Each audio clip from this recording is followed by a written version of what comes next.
beginning part is always me just getting my grounding, getting my pen set up, and getting myself ready.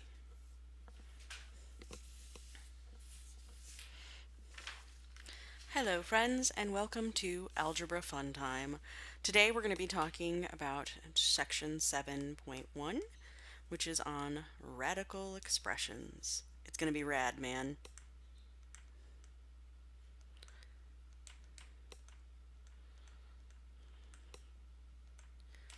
Before we get started, I want to take a moment to take you through what we're going to be doing in the next 2 weeks so that you're a little bit aware of what's going to happen, because we are going to be jumping around a little bit when it comes to which sections we will be covering.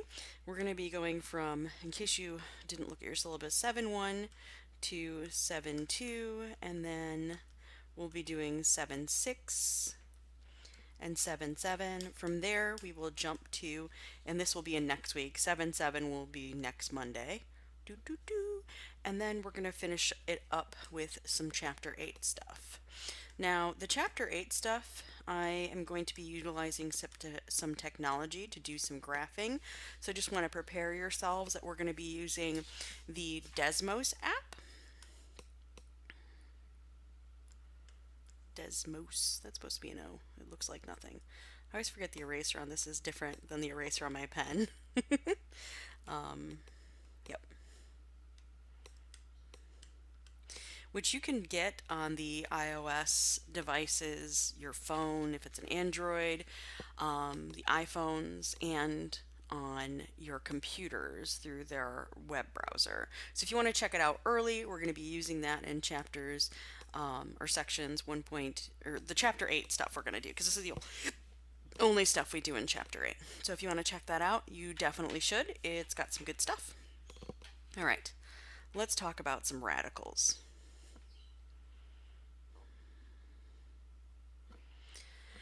So the first thing I'm going to have to define for you is what a root is. So if you don't remember exactly what a square root is, that's okay. We're about to do its definition.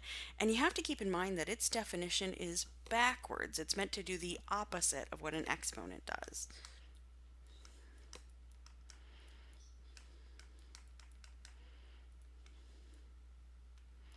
So we define a square root to be if I have a positive number that we're just going to call a, and it can be 0, so I guess it's not negative, and b is also going to be something positive, so, or it could be 0, so greater than or equal to 0. If we know that when I square b, I get a, then we say that when I do the square root of a, I should get b. And this is called the square root because it uses the opposite of a square. So we would read this as, or b, and it's weird that you read this backwards, is the square root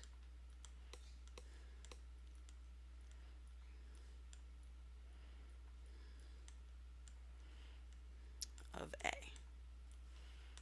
And it's kind of strange how this is defined. It's the thing that when I square it, I get a, whatever that thing might be. Let's do some quick examples of this.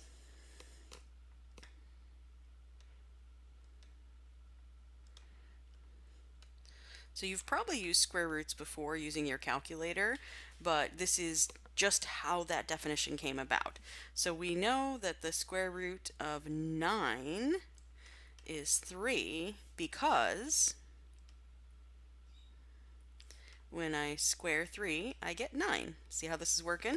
Similarly, if I want to do the square root of, let's say, what am I going to pick? 81, that would be 9 because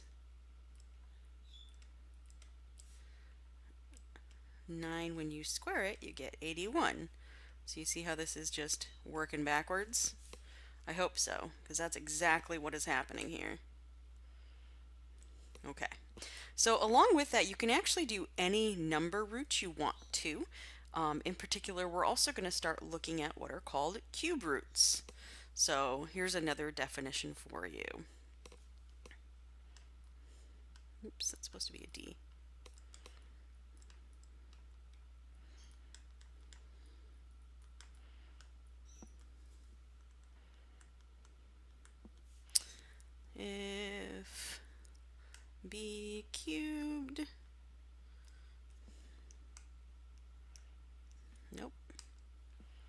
Sorry, doesn't want to work. Come on, I want to go back to the pen. B cubed is A, then the cube root of A is B. So just for some examples,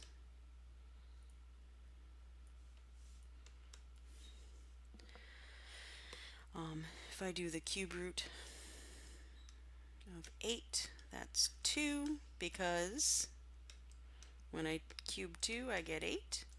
If I do the cube root of 27, that's 3, because 3 cubed is 27.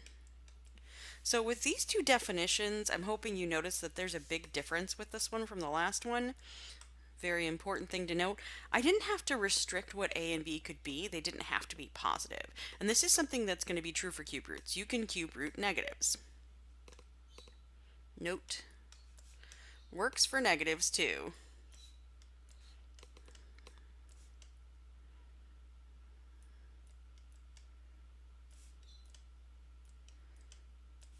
Super important, because notice, and I'm just going to write this example right below, so I'm going to have to scroll up a little bit. Give me a second. Back to the pencil. I could have done the cube root of negative 8, and that would have been negative 2. Boy, that 2 is beautiful. Because when I take negative 2 and I cube it, that's going to be the same as doing negative 2 times negative 2 times negative 2, which when you multiply that many negatives together, you're going to end up with a negative 8. Now you couldn't do that with a square root, because when you're looking at a square root, you can only get stuff that's positive from squaring. So that means when you go to try to go backwards with the square root, you wouldn't be able to come up with a negative, which is a little bit of a complication. But don't worry, we're going to fix that complication in a couple sections when we're like, well, what if I do want to square root a negative? That's coming. We're just not doing it this time. And a square root is not what you're going to use to do it. That's going to be something else. So what we're going to do is we're going to take these two ideas and we're just going to extend them a little bit. So this is the extended definition.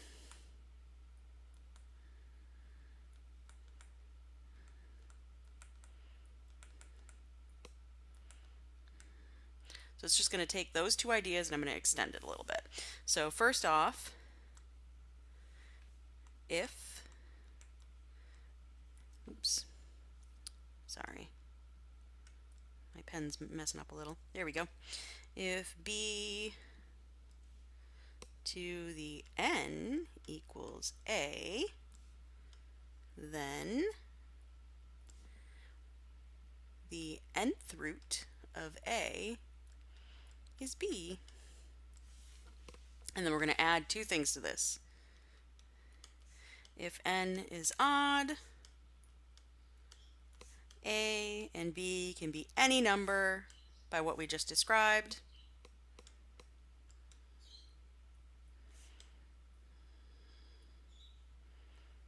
Including positives and negatives.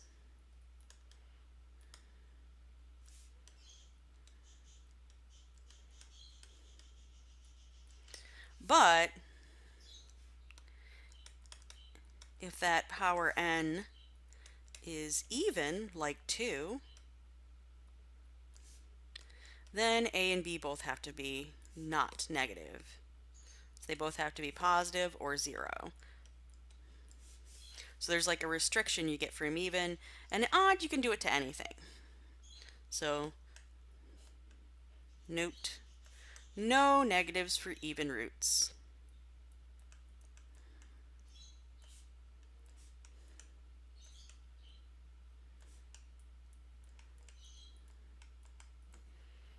There we go. Okay, let's do some examples.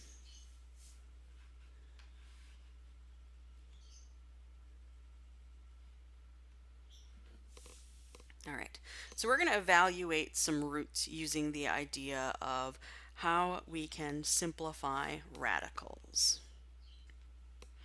Okay, so the directions for these are all going to be the same. We're going to evaluate, so we're going to be finding a value.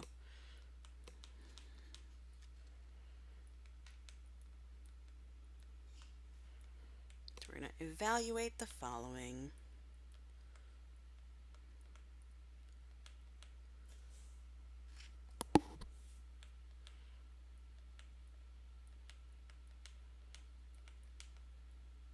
All right, so first up, hopefully one that's pretty easy. So we want to find the square root of 49. So we're going to do that by asking ourselves, hey, what when I square it will give me 49? And if you know your perfect squares really well, you know the answer to that is 7. So that means the square root is actually 7. So you got to work backwards, essentially. Let's try one that's a little bit more difficult. So let's do the square root of 4/9. Oops. My root wasn't big enough, and it doesn't want to make... I'm going to fix that, because that'll probably drive at least one of you crazy, right? It looks horrible. When it looks nice, life is better, right? The square root of 4/9. So we want to figure out what this is. So we want to find something that when we square it, we get 4/9. So when I'm looking at this, hopefully you remember your rules for exponents. What's secretly going on here is that when I take a fraction and I don't know what goes up here in the numerator, that's supposed to be a question mark, looks real good. And then I don't know what's down here in the numerator or denominator, and I square it. I know from my rules of exponents I can square the numerator and square the denominator by distributing the square. So this is the same as asking yourself, really wish my eraser worked better. This looks like nonsense. In my mind, this went a lot smoother. I'm leaving the accidents in there because one, I'm human, and two, it's not easy to fix. Square it. Okay, so I'm asking myself, what when I square it gives me 9? Well, 3. What when I square it gives me 4? 2. Aha! So that tells me that my square root of 4/9 is 2/3. Hopefully that went well for you. Let's move on to C. Now C, I'm going to say, is a little bit tougher. The negative square root of 25. So you want to do this the way you would do the order of operations. I got to do this stuff in the parentheses first. So in reality, I need to do the stuff that's under the root first and then do the negative, okay? So that means I got to find something that when I square root it, let's try that again. That means I need to find something, question mark, that when I square it, I get 25. And hopefully your answer is, I know what that is, it's 5. And so I'm just going to carry along the negative and replace the square root with what it's equal to, 5. Now earlier we talked about how you can't do the square root of a negative. And be careful with this because it's a common mistake. The negative isn't inside the root. It's 25 inside the root. The negative's on the outside. So it's happening after you do the square root. So be careful. Don't assume that I've just tried to pull the wool over your eyes and lied about the whole thing about how you can only square root positives. I'm not. It's the truth. You two totally can only do the stuffs. Yep. I'm speaking well today. Let's do another one. Oh, it's still on yellow. Sorry about that. That looks real weird. D. All right, what are we doing for this one? Let's do the square root of 0.0064. Now I'm going to do this one very carefully. Now 64 you recognize, right? Because that's something that has a perfect square of 8. But then you're like, what about all these zeros? You know, Professor Barr, I've got like thousands I need to get to that when I square it I get there. So if you want, you can pull out your calculator and try like 0.8 and that'll give you 0.64 and you're like, that's kind of close. And then you try 0.08 and you realize that that gives you the following. So I'm going to show you two ways to do this one. You could do it by guess and check like what I just did. Or here's another way to do it. So I'm going to have to move up a little, sorry.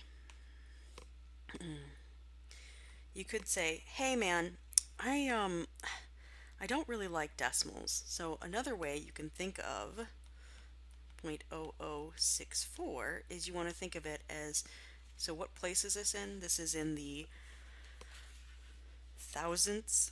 No, wait. It's in like, this is in the thousandths place. So tens, hundreds, thousands, but the 4 is in the 10,000ths place. So this is going to be the same as 64 over 10,000. Woohoo! So you want to ask yourself what will be equal to that if you square it. And you're like, oh, 64, I know that one, it's 8.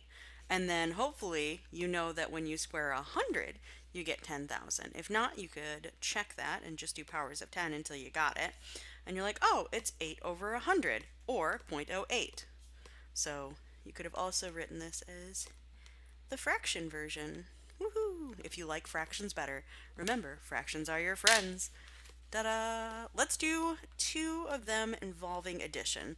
So I've warned you before that addition just doesn't work well with others, so you got to be kind of careful with addition in this. So you might be tempted to be like, oh man, I got to do the root. But be careful. Actually, you should do the stuff inside the root first. Remember, work yourself from the inside out. One of the things that you see in the order of operations is that you should do parentheses first. So when you have something complicated inside the root, you should try to deal with that first if you can. Now, in this case, we actually can add these two together, which is, helpful because when you add them together, you just get 100. And then you got to ask yourself, what when I square it gives me 100? And hopefully you know that is a perfect square, and that's 10. So this is just a 10. Good times. So in F, I'm going to have something a little bit different. Square root of 64 plus the square root of 36. Now with this one, the addition isn't under the root, so I'm actually going to do it after I do the square roots. So here we go. I actually need to do 2 now. I need something that, oops, I've written the 64 first. I need something that when I square it, I get 64. We've seen this guy earlier. That was an 8. And I need something that when I square it doesn't really want to write 2's today. I get a 36, and that's a 6. Okay, so this should be, the square root of 64 is 8, and then the square root of 36 is 6. And lo and behold, if you add 8 and 6 together, you get 14. So what I want you to do at this point is compare your two answers. Hopefully you've noticed that 10 is not the same as 14, even though this is the square root of two things being added versus the root of things then being added. Yeah? So what you get out of this is you know for sure a rule off of this, that when I see the square root of two things being added, it is not the same as adding together their two roots. They are clearly not equal. Oh no. I don't know what happened there. Undo? It did not like me making that B, that's for sure. Oh no, bees. Just kidding. Sorry for any of you that are allergic. Anyway, so this is an important fact. So just as we've seen before, addition doesn't work well with most observations. It's usually only multiplication, division, and stuff that work well with others. And once again, we have seen that it appears that that rule reigns true. Addition's just kind of a jerk. He doesn't really work well with any of the other operations except subtraction. He's a one-trick pony. Okay. Oh, I should try to edit that out if I can.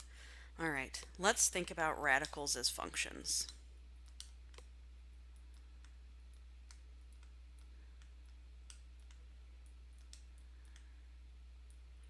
I'm hoping you've noticed that we have a tendency in this class to be very consistent when it comes to evaluating things.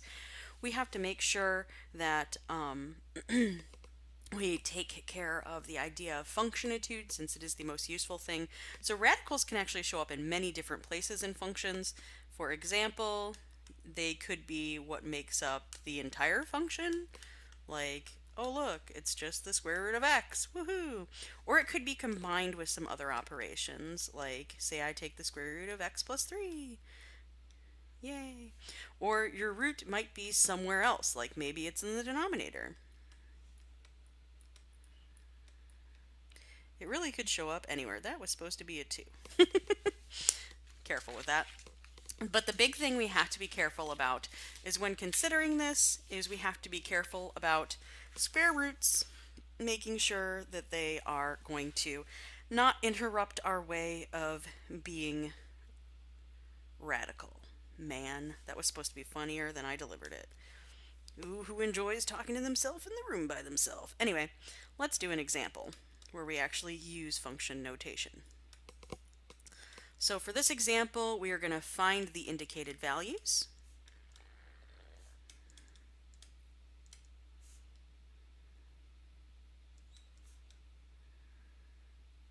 So I've got several functions I'm going to look at, and we're going to do some evaluating with this. So for A, my function is going to be 4x plus 5 under a big old root. And notice it's a square root. And we're going to find f of 5. So to do that, I'm going to be replacing x with 5 because that's how function notation works. So I'm going to do the square root of 4 times 5, since that's what x is, plus 5. Hopefully you remember that 4 times 5 is 20. If not, you can calculate that real quick. Plus 5. So then I'm going to add together the 20 and the 5 to get 25. And we did the square root of 25 earlier, and that's going to be a 5. Hopefully that one went nice and smoothly for you. Let's do another one. You'll notice that with this example, I'm going to be using exclusively square roots. So let's do the square root of 4 minus 2x here. And in this case, we're going to be finding g of negative 3. So to calculate this, so I'll be doing the square root, or evaluating for x equals 3. I'm going to replace x with the negative 3, not 3. Boy, I can't believe I said that earlier. Negative 3. Come on, give me a 3. This pen does not like 3s and 2s. Alright, so I got to do 3 times 2, and the 3 is negative, so I'm going to end up with a 4 minus 6. But it's a negative 6, so I'm going to change my sign to plus. So we end up with the square root of 10, which is going to be some decimal. You know, that one I can't really do with a perfect square, so we're going to approximate it using our calculator and get 3.16-ish. I'm rounding there, so be careful. And then last but not leastly, h of x is going to be the square root of 2x minus 3. Not really sure why I used a parenthesis there, but you know, just the way my day's going. And let's do h of 1. Okay. So for this, we're going to replace our x with 1. So we'll have 2 times 1 minus 3. And that will give us the square root of 2, because 2 times 1 will just be 2, minus 3. And that'll be the square root of negative 1, which, you know, currently we have no way to deal with, so we're going to call this undefined. And if you want, you can pull out a calculator and try to do the square root of a negative. Let me pull up mine really quick. This is the Microsoft calculator, so let's give it like, I don't know, negative 14, and then say, calculator, I would like the square root of that. Where is the square root function on this guy? Huh. Yep. This is going really well. There's the square, but where's my square root? Do I need to make this a little bigger so I can see it? Let's try the function button. No. This calculator doesn't have a square root on it. Well, that's unfortunate. Let's try the standard and see if that one's got a root. Ah, there's one that's got a root. Okay, good. That went off real well. Make it negative. And then do the square root. Invalid input. It's yelling at you. It's like, you can't do this, in case you didn't know. Okay, well, thank you, calculator. I appreciate you contributing to our lesson today. I hope that helped you understand that, yes, you cannot do this. Just kidding. You can, but, like, just not today. We need other tools before we can get there, and it'll take us a while to get there. Okay. Let's talk about domains, because anytime we talk about functions, we always end up talking about domain, because you have to be sure that you're only putting in x's into your functions that you can actually do. So, if you're doing the nth root of x, the domain will be different for different values of n. If n is odd, x can be any number, any real number.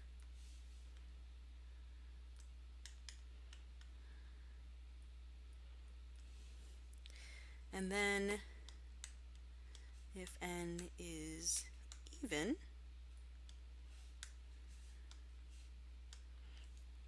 x has to be greater than or equal to 0. It has to be positive.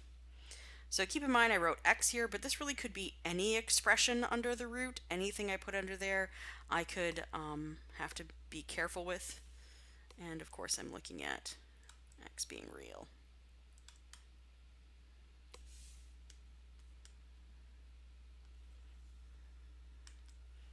Whee!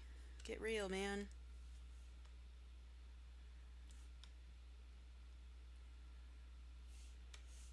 Perfect. Okay, let's do some of these so you can see how this works. Let's find some domains. So my function was very simple, but we're going to do it with more complicated functions. So be thinking what I'm under doing the root, have to be careful with. So we're going to find some domains.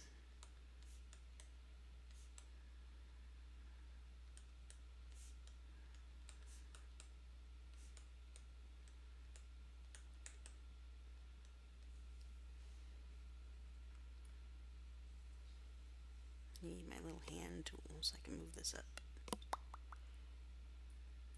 Bing! Back to the pencil. Okay, so for a, I'm going to do f of x equals the square root of 5x minus 20. So the big thing is whatever's under the root, I need to make sure that that's positive because I'm dealing with a square root. So I'm going to have to solve 5x minus 20 is greater than or equal to 0 because it has to be positive for a square root.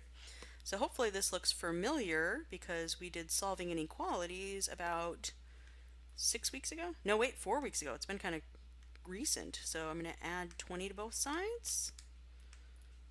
And that'll give me 5x greater than or equal to 20. And then I'm going to divide by 5, and that'll give me that x is greater than or equal to 4. So there's two ways you can write this. You can use the set builder notation, which is all kinds of fun, or you can use the interval notation. I can start at 4 and do anything bigger out into infinity. So remember, this is a square bracket because it's an equal to.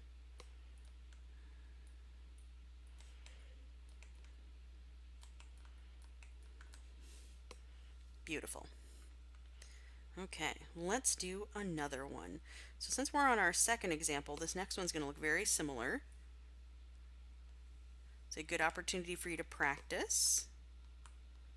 So this one, g of x, is going to be the square root, oops, I missed my equal sign, of 9 minus 3x. Wondrous. So again, same idea. Since it's a square root, I need to make sure that the stuff underneath the radical is positives. That's the only place that it's defined. And I'm going to have to be careful here because there's some negatives floating around. And if you remember when we were dealing with inequalities, whenever you opposite something, bad things can happen. So I'm subtracting 9 from both sides. Here I'll get a negative 3x is greater than or equal to negative 9. So next, to get x by itself, I'm going to have to divide by negative 3. So I'm just going to rewrite that because anytime you divide by a negative, you introduce an opposite, and that changes your sign. So in the end, when this clears up, I'm going to write this up over here. X is going to be less than or equal to, well, negative 9 divided by negative 3 will be negative 3. So if I was to write this in interval notation, I just need to make sure I use my brackets to note that this is a set, not an inequality. And then I need to do, remember, think of x as any real number. So this is saying any real number smaller than or equal to negative 3. So that means the largest it could be is negative 3, and then it must go out to negative infinity since I'm looking at any real number below negative 3.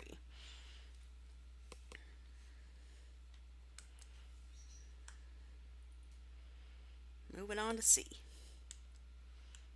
I see what you see. So if you're like, well, when's she going to do one without a square root? Well, right now! Woohoo!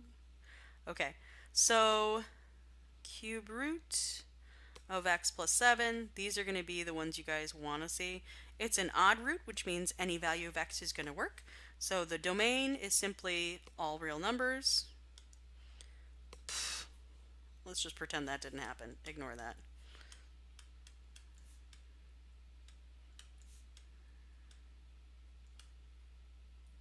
which you can write that way. You can write using the blackboard bold notation, or I could write it with the interval notation as being negative infinity to infinity. And that's it for the domain, because the second it's an odd root, you can use anything. Well, not anything, but like any number. You can't just put like anything you want in there, like, ooh, I want Batman symbol. I'm gonna do Batman symbol. You can't do that. I mean, well, never mind. You can't do that and get a number result from it. Let's talk about radicals versus exponents. So I'm hoping you've noticed from what we saw earlier that when it came to figuring out a square root, I was really just looking for squares of stuff or exponents of things with the power of 2. Um, yeah. So what we're going to look at next in this section is, hey, what happens when they interact with each other? So I'm going to do some leading examples to help you see what's going to happen, and hopefully they will help you. So let's suppose I want to do the square root of 2 squared. You can actually do this pretty simply. You're going to do what's under the root first. So I'm going to take 2 and I'm going to square it. So I'm going to do 2 times 2 and get 4. And then I'm going to note to myself, well, what's the square root of 4? Well, the square root of 4 is the things that when I square it I get 4, which would be 2. That was pretty different. Okay, let's try it again, but now we're going to do it with a negative 2.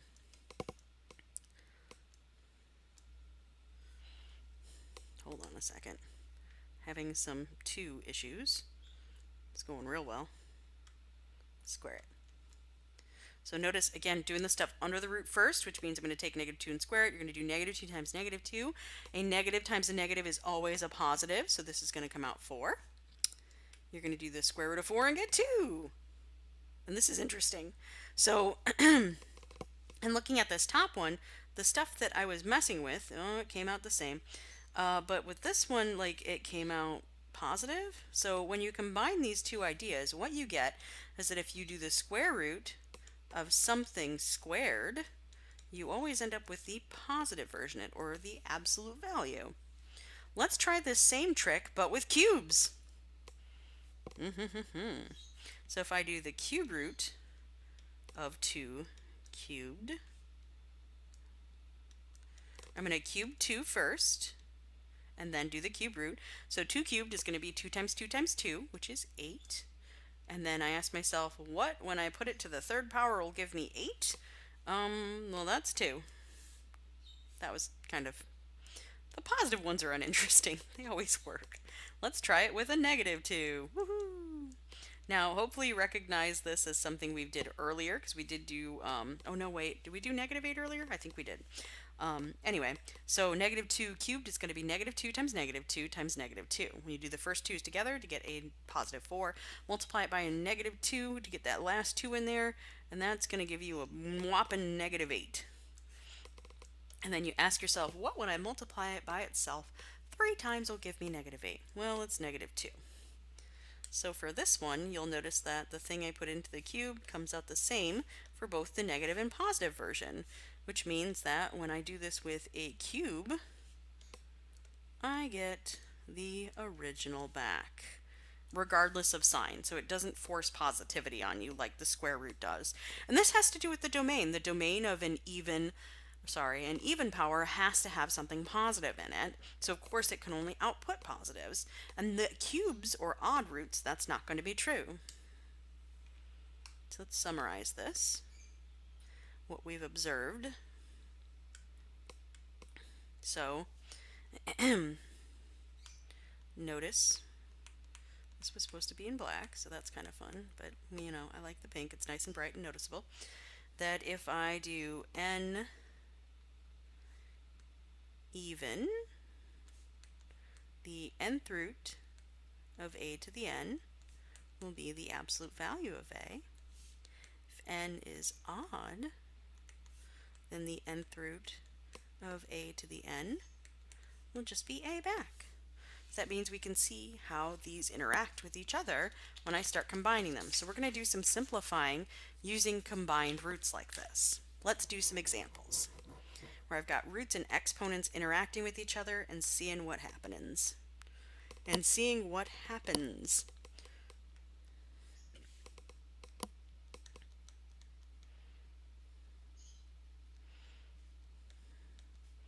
So we're going to simplify these. I've got quite a few of these, so prepare yourself. Squared. Now from what you've seen just now, this is just going to be 6. But what if I wanted to do the square root of -6? Well, using the rule we just discovered, that's got to be the absolute value of -6, which is just 6. Let's try another one. What if I want to do the square root of x minus 4 squared?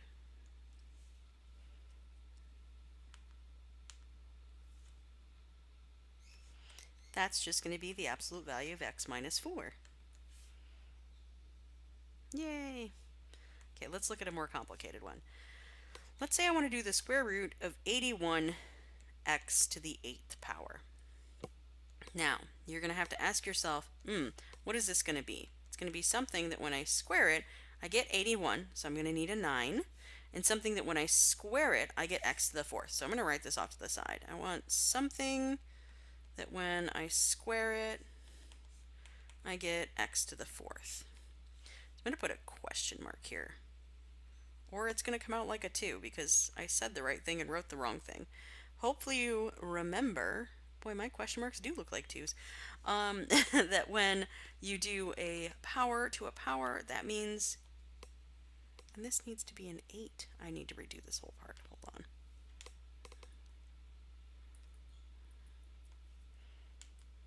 Okay.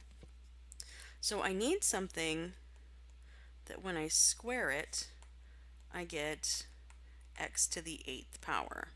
So I know this has got to be x, right? And it's going to be something. I don't know what it is. So I think I'm just going to put a, I don't know, a question mark here. So hopefully you see this is I've got a power to a power. So if you remember from earlier in the semester, how you do a power to a power is you're going to multiply your exponents. So this is going to be 2 times whatever question mark is. So question mark times 2 gives me 8. What's question mark got to be? It's got to be 4. So this is going to be x to the 4th. Absolute value. Now some fun tricks with this. 9's already positive, so when I do its absolute value, I'm just going to get 9. And x to the 4th, it's an even exponent, which means when I start trying to do powers of it, it's going to make everything positive anyway. So this is just going to be 9x to the 4th. So remember, when you square stuff, it makes things positive. When you do any even exponent, it makes things positive.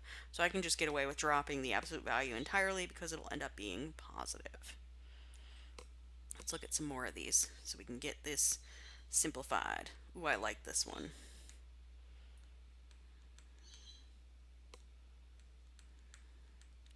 Remember what we learned earlier about addition. I can't just start doing the square root of 4, the square root of 4x, and the square root of x squared, because addition is not going to let you do that. You can't just separate it. So that means I got to figure out something that makes this be a square so that I can use my rule to do a square root of a square. Hopefully you recognize this as one of the perfect squares. It's actually x plus 2. Or you remind yourself that, when I'm not sure what to do, if I've got a trinomial, the first thing I should try is factoring it. So if you factor this, you get x plus 2 squared. Doing the square root of a square just gives you an absolute value. So this is the absolute value of x plus 4. Or crap. So this is just the absolute value of x plus 2. Good times. Ready for some more? Of course you are.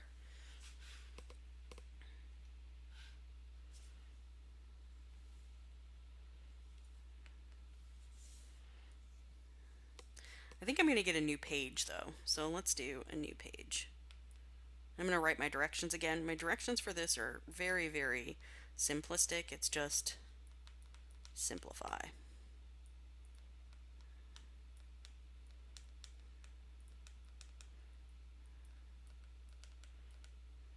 Okay. Let's do the cube root of negative y cubed. Hopefully you recognize that cubes just give you back what you started with, so this is just going to be, negative y. Nothing's going to happen here. Now, I do like writing this better like this because it's clear what's being cubed, and that's a little bit better formality-wise. Fun facts. Let's do the cube root of 8a cubed. Woohoo! So I'm going to do the cube root of 8, which is 2, and the cube root of a cubed, which will just be a. I hope you like the cubes better. I think they run a little bit smoother. What if I want to do like the fourth root of 1? So I need something that when I multiply it by itself 4 times, I get 1. That's just going to be 1. Because when you multiply 1 by itself, you get a bunch of 1s. How about we do the negative fourth root of 81? Now, I'm going to do something a little different with this one. My negative is on the outside of the root, so I need to do the root first. So I'm going to ask myself, what to a power will give me 81? Hopefully you recognize it's 3 to the fourth rather than doing 9 squared. So now I've got 3 to the fourth, and then I'm doing the fourth root, which will just give me the absolute value of 3. So that negative is going to come along for the ride because I haven't dealt with it yet. And then the absolute value of 3 is just 3, and then the negative happens. So then this ends up being negative 3. A little trippy, right? Not what you expected to possibly come out of that one, because you're also thinking like, ooh, even roots. They got to come out positive. Nope, not if the negative's on the outside. All right, let's do this next one. Another fourth root, so you can get used to fourth roots. Negative 256. Okay, so I like this one, as it's the easiest one ever. You're like, I have a negative under an even root. Does not exist. I shouldn't even say that. I don't like the way that's phrased. Let's say, cannot be calculated.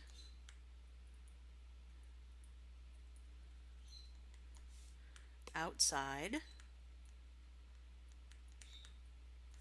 of the domain. Because even roots can only take on negative values. So since I tried to put a negative value into an even root, this can't be done.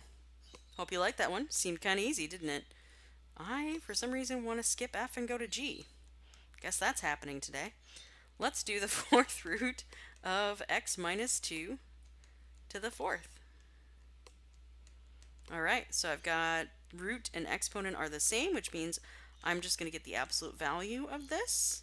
And the reason I get the absolute value is because 4 is even. If this would have been the third root of x minus 2 cubed, we would have just gotten x minus 2. Speaking of, how about a fifth root?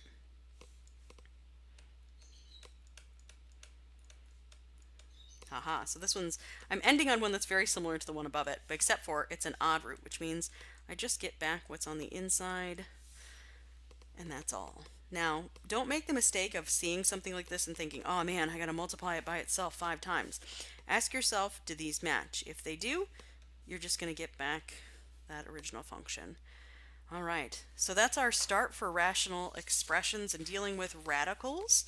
We're going to be looking at how to deal with exponents next, and if they're rational, so if they're made of fractions. I guess go do some homework and let me know if you have any questions.